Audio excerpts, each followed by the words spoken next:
Robert Burns, a name etched into the heart of Scotland's history.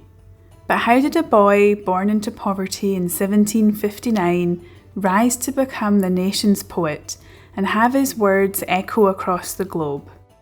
Let's explore the journey of Scotland's literary legend.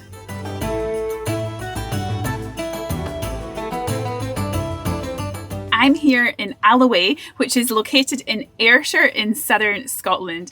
I'm really interested to learn more about Robert Burns. I'm actually from southern Scotland, from Burns country, and it was a huge part of my school growing up. We used to do Burns recital competitions every year, and I even came second one time in a Burns recital competition, if you can believe it. But around this area, there are many locations associated with Robert Burns, and to be honest, I haven't actually visited that many of them. So my plan is to visit different locations associated with Robert Burns and learn more about him. As I strolled towards the birthplace of Robert Burns, I followed the poet's path, a walkway which features Burns-related artworks. Behind me here is the cottage where Robert Burns was born. It's got a thatched roof and it's now a museum, so you can go inside and have a look. Let's go in and see what's in there. I met with Alistair, who explained more about the house and its history. You're now into Burns Cottage, built between 1755 and 1757. It was built using straw, clay, stone, cattle hair, horse hair, cattle poo, horse poo, wart and dawdle. The walls are 3 foot thick. When the family lived here, this was the byre. The cattle come through a door where the window is and on stores along the wall. It's also the room that we think that the children, some of the neighbours' children, get taught by a man called John Murdoch. Murdoch was 18 years old when he taught the children. In later life, he wrote that when he went to the Burns household, the children had a spoon in one hand and a book in another, such as their desire to learn. His first book he read was Hannibal. In his childhood, hero was William Wallace. The last time the cottage was rethatched was pre-COVID. It was £125,000. The roof that William Burns put on was a roof of tufts of earth. The floor went down in the 19th century. Before then it was reeds and straw. The family lived here to 1766 when he was 7. They needed a bigger house because chair number 5 was due. From 1766 to 1781, William Burns tenanted out the property, and in 1781 they sold the property for £155 to the Incorporation of Shoemakers of Ayr. The Burns family were £10 in debt, and in 1781 the cottage got turned into a rural tavern for the next 100 years, which saved it. And in 1881 the Burns Monument Trust bought the property for £4,000, started charging people 2p to go through it, and in 1901 it got turned back to what it is today. In 2008 the National Trust took it over. The children slept up in blankets and straw. There was no division. They slept sitting upwards because they thought it was better for your chest. In adulthood, Robert Burns was 5'10", and his father was 5'10" and a half. You've got your father's chair, you've got your mother's chair. The mother's chair was slightly smaller if she was sitting on the ground. You've got your bread oven. They used the ash from the bread oven to fertilise the ground. Beat the burnt in the fire could never go out. And that's what the windows were like when the family lived here. The bigger windows went in later on. Why were they so small like that? It would be a tax. You're now into what's known as a byre. It's where you keep cattle in winter. Very small cattle in those days, not the big powerful ones you've got now. Only three cattle in here. You've got some of the implements they had. You've got your milking stools. You've got your butter churn. It could take anything from half an hour to an hour and a half to make butter. Stable pot for the horse. Alright, so when they lived here, yes. So they would have cattle and a horse? Yes, and they would have hens. Hens just to lay eggs. After living in this cottage, the family moved frequently, taking up tenancies on various farms, but their financial struggles persisted.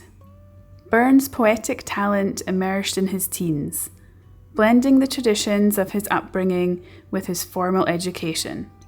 He wrote verses in both Scots language and English that captured the challenges and joys of ordinary life.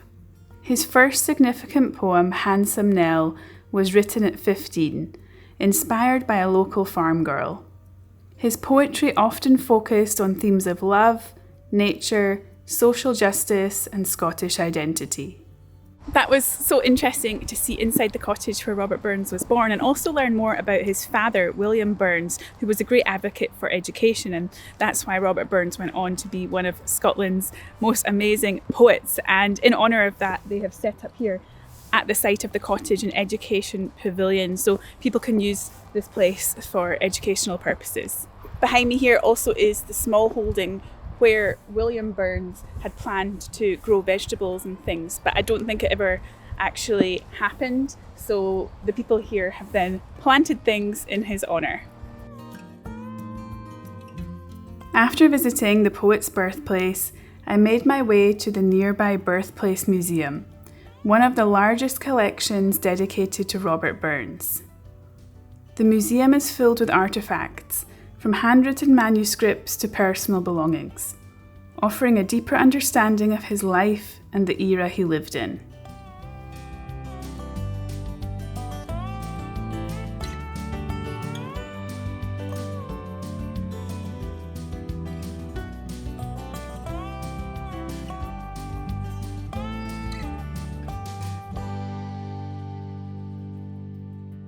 My next stop here is the Burns Garden and Monument, and this is it behind me.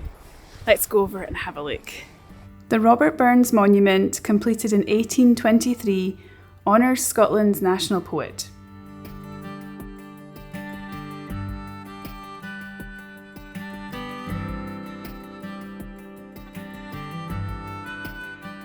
The man from the visitor centre said that inside the monument you can actually go to the upper levels, and behind me there are some stairs. So let's go up and see the view.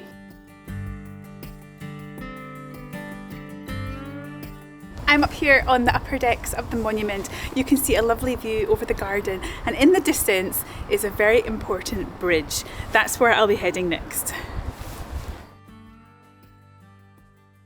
The neoclassical structure is surrounded by landscape gardens, offering views of landmarks like the Old Brig O'Doone and Alloway Kirk, featured in his famous poem Tam O'Shanter. The poem, written in Scots, humorously recounts the supernatural encounter of Tam, a hard-drinking farmer, after a night of revelry. Just beside the gardens is this bridge, and this is known as the Tam O'Shanter Bridge. I don't know if you can see how angled it is. It's really, really arched. I think a car would struggle to get over this. The bridge appears near the end of the poem, when Tam flees the witches. He races towards the Old Brig O'Doone, which witches cannot cross. Tam escapes, but not before the witch Nanny grabs his horse's tail as they reach the bridge. Tam, thou'll get thy fairn, in hell they'll roast thee like a hern. In vain thy Kate awaits thy coming, soon Kate will be a woeful woman. So do thy speedy utmost, Meg, and when the Keisty know the brig, there at them thou thy tail may toss, a running stream they darena cross. But ere the Keisty she could make, the fainted tail she had to shake. For Nanny, far before the rest, hard upon noble Maggie pressed, and flew at Tam with furious ettle, but little was she for Maggie's mettle. As spring brought off her master hail, and left behind her ain grey tail. The carling had clottered by the rump, and left poor Maggie scarce a stump. I have made it here in the rain to the Old Kirk in Alloway, and it's just a short walk from the gardens and the bridge. In this cemetery here at the Old Kirk is the grave site of Robert Burns' father, William Burns. The Old Kirk is a 14th century ruin and also features in Tam O'Shanter, where it serves as the eerie setting for the witches' gathering. As you come in, this is the first grave that you see. William Burns, farmer, who died on the 13th of February 1784, aged 63. And then there's also Agnes Brown, his spouse, who died on the 14th of January 1820. On the back of the gravestone of Robert Burns' father are some inscriptions, and these were carved by Robert Burns himself. Inside this gravesite is also Robert Burns' sister and her children. This is the old kirk, but on the opposite side of the road there is another church, so perhaps when the new one was built, this one was closed, but they might be different types of churches. Next, I visited a spot recommended to me by a staff member at the museum. I've now made it to this old railway tunnel, and inside here it was quite unsightly, so they got some artists to paint murals on the wall which are pictures of Robert Burns. They are amazing. The tunnel features artwork that brings to life scenes from Burns' poetry. Wow, these flowers are beautiful. I think this is my favourite part of the mural. Actually, I know I'm here for Robert Burns, but these are amazing. After leaving Alloway in 1781, Robert Burns moved to Mauchline at the age of 22, where he worked as a tenant farmer. Although farming was his primary occupation, poetry became increasingly central to his life. Burns began writing more prolifically during this time, and his poetry gained local recognition. It was in Mauchline that Burns also met Jean Armour, the daughter of a local stonemason, and their relationship, despite early obstacles, eventually led to marriage in 1788. My next stop is a place called Mauchline, and this is where Robert Burns and his wife Jean Armour began their married life. The Robert Burns house in Mauchline is where Burns lived from 1784 to 1788. The house is a significant site as it was during his time here that he wrote some of his most famous poems, including The Cotter's Saturday Night and To a Mouse. The house is now a museum showcasing Burns' life and works, with exhibits related to his time in Mauchline and his relationship with Jean Armour. Inside the room here, there are clothes and you can dress up like Jean Armour.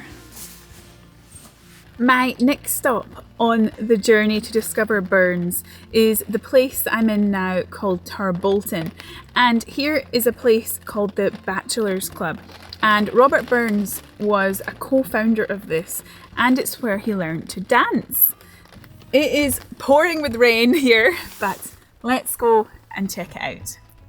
The Bachelors Club was originally formed in Mauchline before moving to Tarbolton.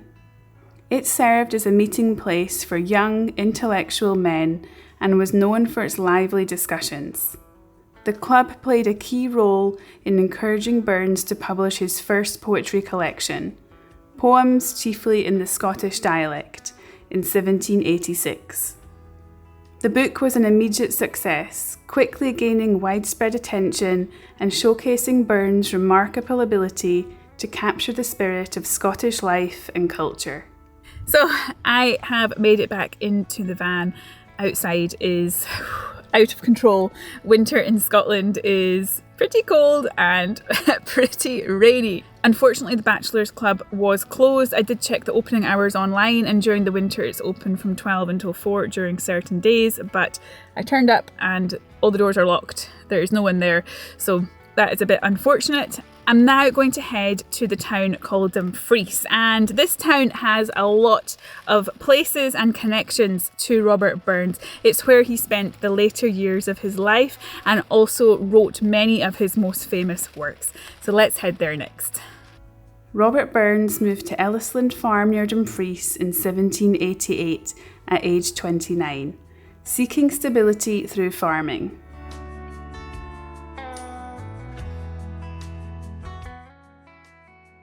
I have now arrived at a place here called Ellisland. This is on the outskirts of Dumfries, and Robert Burns lived here, and he wrote one of his most famous works when he lived here, Auld Lang Syne. At this time of year, it's not actually open, but you can wander around. It doesn't look like it's all locked up. And if you're from Scotland, Auld Lang Syne is the song of Scotland. At the end of a wedding, at the end of a ceilidh, it'll be usually the last song that is sang, and people cross their arms, and yeah, everyone knows the words to it. But I've spent many years living in Japan, and what I found really funny when I lived in Japan was they use Auld Lang Syne in the supermarkets and in shops when they're about to close. They play it to alert people that closing time will be soon. And there's no singing, it's just the anthem or the tune. And I couldn't believe it because I heard it at first and I thought, oh my goodness, it's Robert Burns. And I asked people, oh, I can't believe you use Auld Lang Syne. You play Auld Lang Syne and have Robert Burns music. And people were like, what? Who's that? But they don't know. Probably some people do know that it's a Robert Burns song. I find it incredible that the music that was created here has reached all those different corners of the world. The farm at Ellisland proved less profitable than Burns had hoped, and in 1789 he took on the additional role of excise officer, responsible for collecting taxes on alcohol and tobacco. However, his financial struggles deepened as the farm's failure persisted and his excise work became increasingly demanding. Burns also grappled with ongoing health issues and a turbulent relationship with Jean Armour. In search of stability, he moved to Dumfries in 1791, hoping for a fresh start.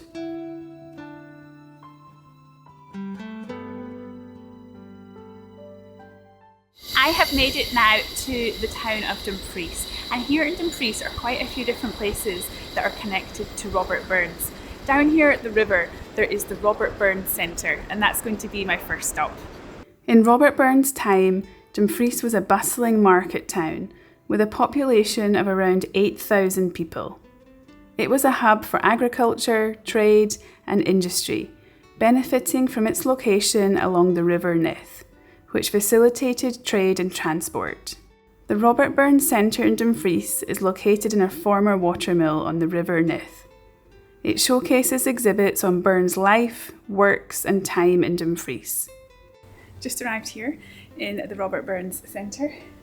Here's Robert beside me, and in here there's things to see and learn about Robert Burns. And I also picked up this leaflet called Burns Trail, and there's quite a few different places in Dumfries that you can visit that are associated with Robert Burns.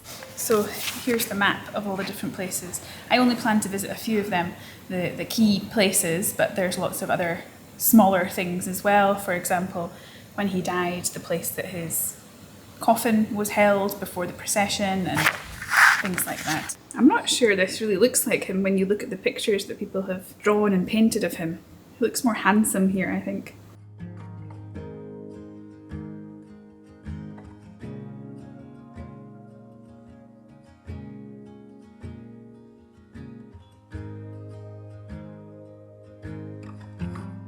Here in the Robert Burns Centre there's actually a cinema, and this is a popular place to come and see films, and there's also a cafe here as well.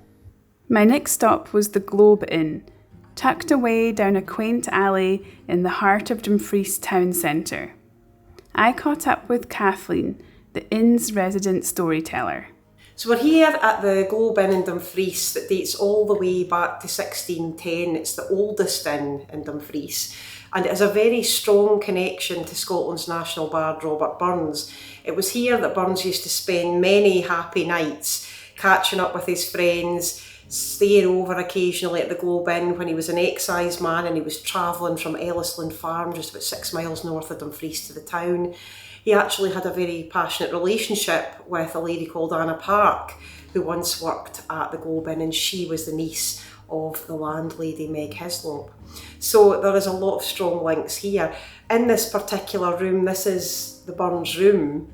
This is where Burns used to enjoy reading out the news to the assembled gathering night after night who would come here to hear him bring all the stories to life, world affairs, local affairs, all these current affairs. And he would bring it to life in his own inimitable style, doubtlessly enlivening all the characters of the day. There would be talk of the French Revolution. People would be gathered to soak it all up. And Burns thoroughly enjoyed being the centre of attention, holding court in his chair, which is in this corner here. This is actually the very chair that Robert Burns used to sit on, and he has undoubtedly got the best seat in the house because he's right in the corner. He's got his back to the wall there, he can see everything that's going on, And the close and all around the room is filled with people, and they're all clamouring to hear and see what's taking place. And he would be right in the thick of it. So the chair is a really important part of the Globe Inn, and people travel far and wide to come and just see the chair, but also to sit in it and experience it firsthand. And the rules are quite simple. If anybody does want to come here, and we heartily recommend you do so, please come and sit in the chair and either recite some Burns, or if you don't, you have to buy everybody in the Globe a drink, including the staff. So probably best to treat yourself, save your pennies, and just recite some Burns instead. So we've also got the table that Burns used to sit at here at the Globe, and there's something really very attractive about the table, lots of little notes, and it's quite a sensory experience to feel. It's a lovely texture, and I know that people really enjoy sitting at the table and imagining what Burns would have done during his time here. And just behind me, we've got a lovely wee display cabinet that's got some artefacts connected to Burns. One of them, which would have been very close to him indeed, which was Burns's razor. And that's just in here. We've got the razor with a paper label, which was used by Burns, and actually some pieces of his bed here. And we tend to think of the whole idea of celebrity as quite a modern construct, but I think it's safe to say that back in Burns' day, people wanted to have a little keepsake, a memento of him, because they really valued him. In many cases, he was quite revered by people, so to have maybe a piece of his bed or something that they could hold as a wee memento would have meant the world to so many. We're in Mrs. Hislop's kitchen here at the Globe Inn, and this would have been a hive of activity once upon a time. Mrs. Hislop would have been producing hearty traditional fare. Her speciality, I believe, was sheep's head. And she was known on more than one occasion to feed Burns on his visits here and his friends as well. He usually ate at home, but there were occasions he would arrive late in company, and more than once the Hislops gave up their evening meal so Burns and his cronies could eat. And in thanks, he would pen a lovely wee verse, which I'm sure would have been treasured by them. This area of the Globe is what we call Burns' bedroom, and to me it's most heavily redolent of Burns and his time here. It's a place that's full of emotion, lots and lots of feeling, and Burns himself, he's left a very physical trace of himself here at the Globe on the window panes. This window here has Burns' original etchings, carvings, whatever you want to call them, on the window that he would have actually carved these with a diamond point stylus. And I think when you look at them, you can see, because of the preciseness of them, that it probably wasn't a diamond ring that he used, but that's become part of the kind of folklore of it now. And he refers to one of his friend's daughters in one of the poems, and her name was Polly Stewart. His friend was William Stewart. He was the factor of Closeburn Estate. And we have the words, "Oh lovely Polly Stewart, oh charming Polly Stewart, there's ne'er a flower that blooms in May that's half so fair as thou art." So it's lovely words, and it's immortalised Polly on the window pane here at the Globe, which is just marvellous. Burns did spend time here regularly on his visits to Dumfries, and he would stay the night in this particular room, sometimes accompanied by Anna Park.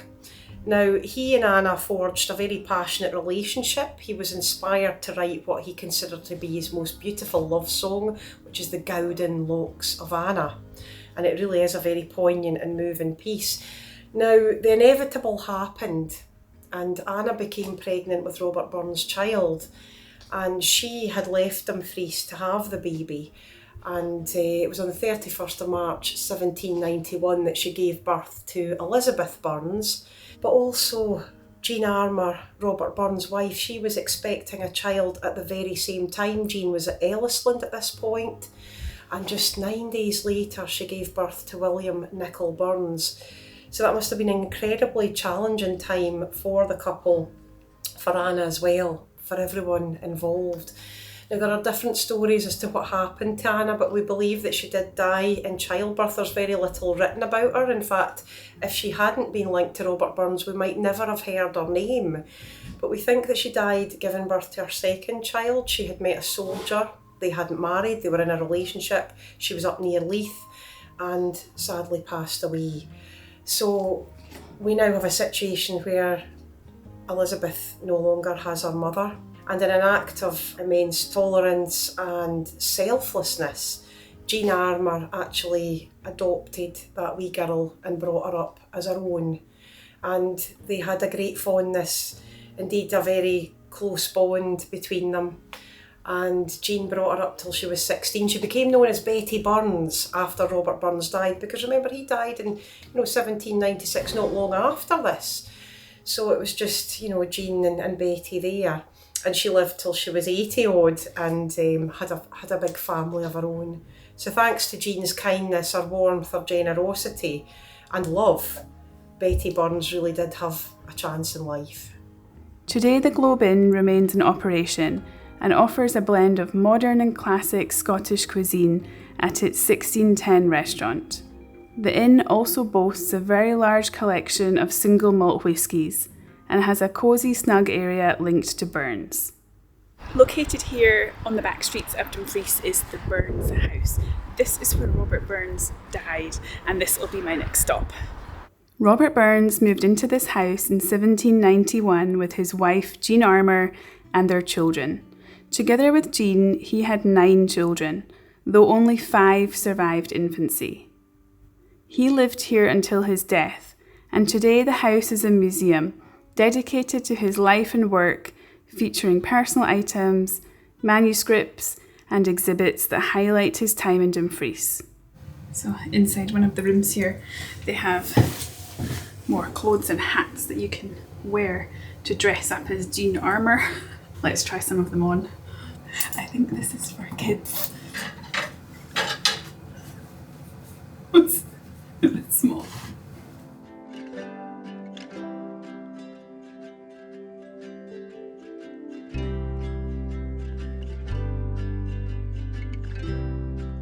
Jean Armour was one of the first ladies in Dumfries to have a gingham dress. I think this is gingham here. Behind me is the bed, and then this is the room where Robert Burns died in 1796. Robert Burns died on July 21st, 1796, at age 37. He had struggled with poor health throughout his life, including rheumatic fever, and his condition worsened due to overwork, heavy drinking, and financial stress. His early death was also possibly influenced by hereditary factors. Robert Burns's funeral took place on July 25th, 1796, just days after his death. His passing was met with widespread grief, and the funeral procession in Dumfries was a significant event. He was buried in St Michael's churchyard, where his grave remains a place of pilgrimage. I've now made it into the churchyard where you can find the grave of Robert Burns. Just opposite the churchyard is a statue of Jean Armour, who is also buried here. And as I was walking past the Jean Armour statue, there was a huge rainbow behind it. It looked incredible. I don't think that's a coincidence. It looked amazing. Inside the churchyard here, there are a lot of gravestones, and they are so old, and some of them are really big as well. These ones almost look like tables. So inside the cemetery here, there is this plaque, and then it shows where all the friends of Robert Burns are buried. This cemetery is so impressive. I have never seen such huge headstones before, and I'm from this area. And my relatives are buried, my ancestors going back 100, 200 years are buried in cemeteries all over this region, but I've never seen a cemetery with such huge headstones.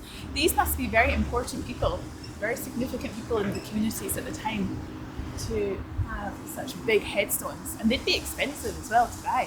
It's such a difference compared to on some of the Scottish islands that I've been to, where they just have a rock and there's no engraving, it's really small. As I've been walking around here in the cemetery, at the far end is a large white structure, and I believe that is where Robert Burns is buried. He's buried with a simple memorial stone placed by his admirers.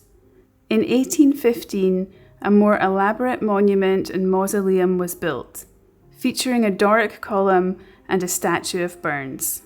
The mausoleum serves as a grand tribute to his legacy, with inscriptions honouring his contributions to Scottish literature.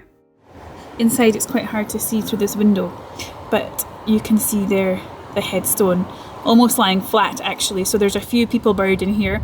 Robert Burns, Maxwell Burns, Francis Wallace Burns, Jean Armour as well. After Robert Burns' death, his legacy grew rapidly.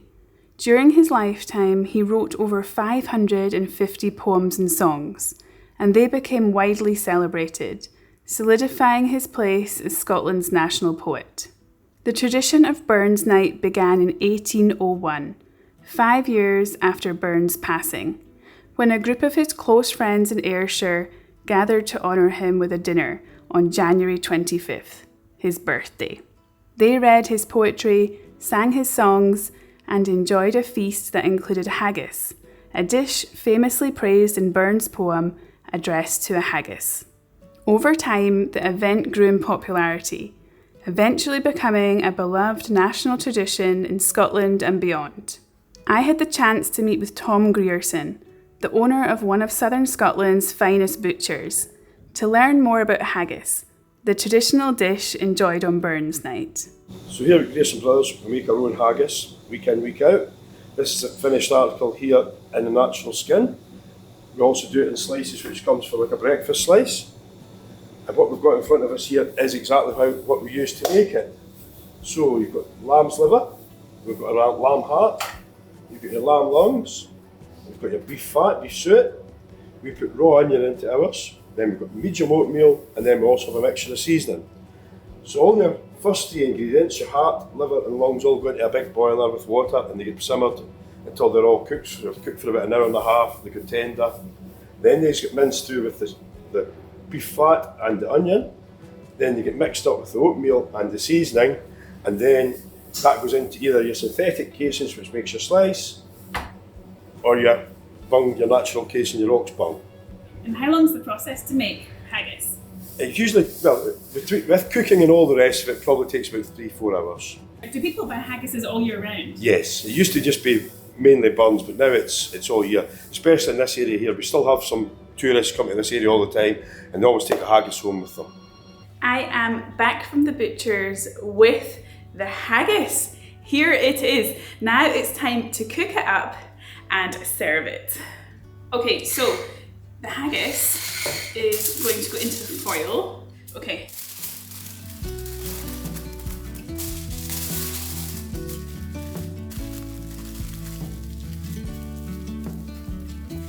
Okay, so into the pot. There is the haggis and 1 inch of water.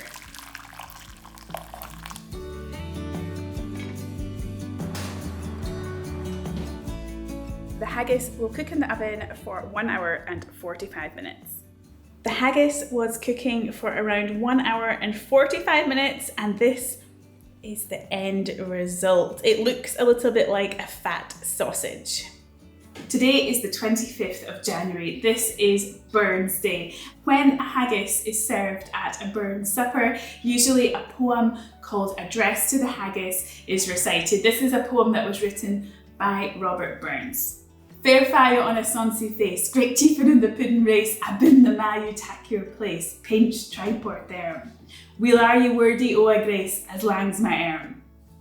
Once the haggis has been cut open, it's usually served with neeps and tatties, and an excellent addition to that is whiskey sauce. I'm going to enjoy this haggis with my family to celebrate Burns Night. Thank you so much for watching this video today, and I'll see you next time. Fair fire, fair and sonsy face, great chieftain o' the puddin' race, I bin the ma ye tak your place, pinch, tripe or thorn. Weel are you worthy o' a grace as lang as my earn? The groaning trenchers there ye fill, your hardies like a distant hill, your pin would help to mend the mill in time o' need, while through your pores your juice distill like amber bead. His knife sae labour rustic dicht, and cut you up ready slicht, trenching your gushing entrails breath like ony ditch, and then what a glorious sight, warm, reeking, rich.